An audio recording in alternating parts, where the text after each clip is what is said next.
Un conte de sagesse, Boboroshi. Bien qu'elle soit la bouche originelle, elle demeure silencieuse. Cachée dans une vallée luxuriante, les êtres peuvent se perdre en elle, mais elle est aussi le lieu de naissance des Bouddhas des 10 000 mondes. Ikkyu. À l'époque d'Edo, un moine était entré adolescent dans un monastère zen de Kyoto et y vivait cloîtré depuis plus de 10 ans. Particulièrement zélé et discipliné, il se livrait avec ardeur à une fervente ascèse, s'astreignant à de longues séances de méditation, de veille, de jeûne et de mortification. Il lisait des heures durant les sutras, les textes sacrés, pour s'en imprégner et laisser leur message s'infuser en lui. Son maître lui avait donné un koan énigmatique, l'un de ces casse-têtes chinois philosophiques difficiles à résoudre. Il l'avait décortiqué, ruminé, mouliné sans relâche toutes ces années pour en extraire le suc ineffable. En vain. À chaque fois qu'il tentait d'en donner la solution, le révérend le rabrouait, secouait sa clochette et parfois même, semblant au comble de l'exaspération, le chassait à coups de pied ou de bâton. N'étant pas parvenu à s'échapper du carcan du mental, de la prison de l'ego, il n'avait jamais connu le moine Satori, ni même goûté à une fugace illumination qui lui aurait permis, ne serait-ce que d'un instant, de communier avec le vide originel. L'esprit cosmique inconditionné, rien de rien, rien de rien. Il semblait particulièrement bouché à l'éveil. Et comprenant peu à peu que ce n'était pas sa voix qui faisait fausse route, il réalisa un jour qu'il n'avait décidément pas la vocation. Et ne voulant perdre davantage son temps entre ces murs austères, il jeta sa robe de moine aux orties et quitta le couvent. Alors qu'il traversait les faubourgs de la cité, son baluchon sur l'épaule et quelques pièces dans sa besace, le moine défroqué qui ne connaissait rien du dehors longea le Hanamachi, le quartier des fleurs.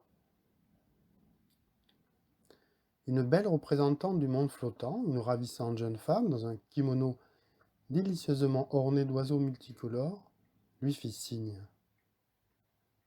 Étonné, se demandant ce qu'elle lui voulait, il s'approcha. Elle l'invita poliment à boire le thé dans sa demeure. Mais bien qu'honoré, il déclina la proposition. Elle insista. Et, succombant à son charme, il finit par accepter.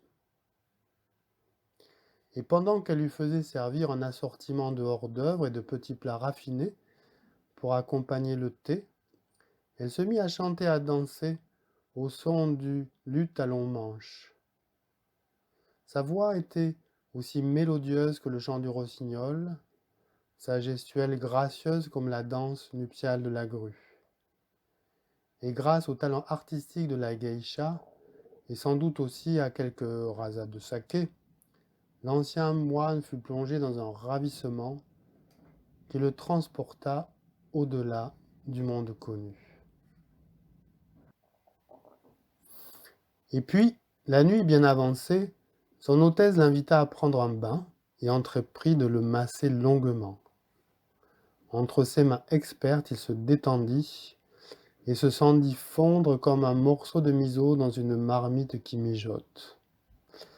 Tous les poils de son corps se hérissèrent de plaisir et sa tige de jade se dressa, pareille à la colonne d'un temple, vibrante comme une flèche fendant l'air.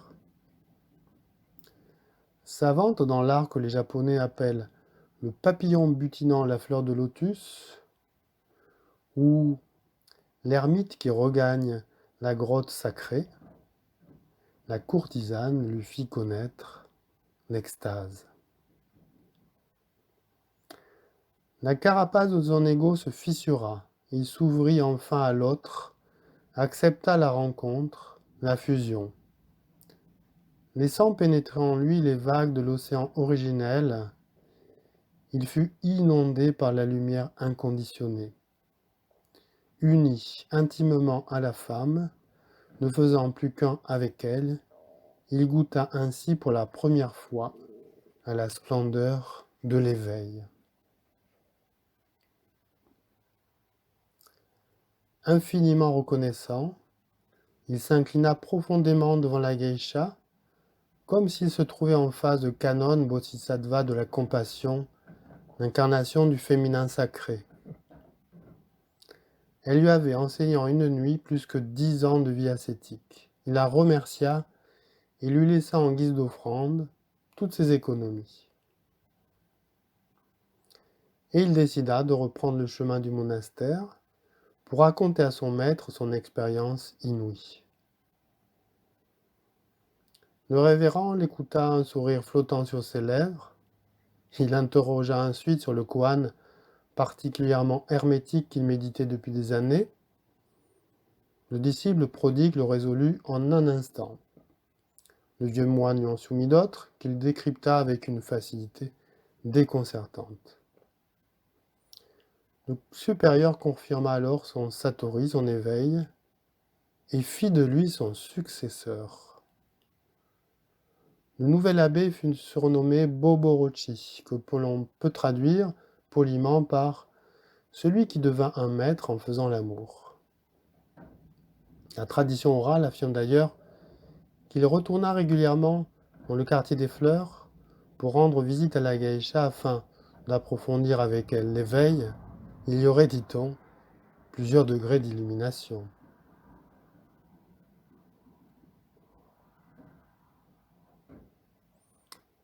Une petite phrase de Ikkyu. Le vent parfumé d'une nuit d'amour vaut mieux que 100 ans de méditation stérile.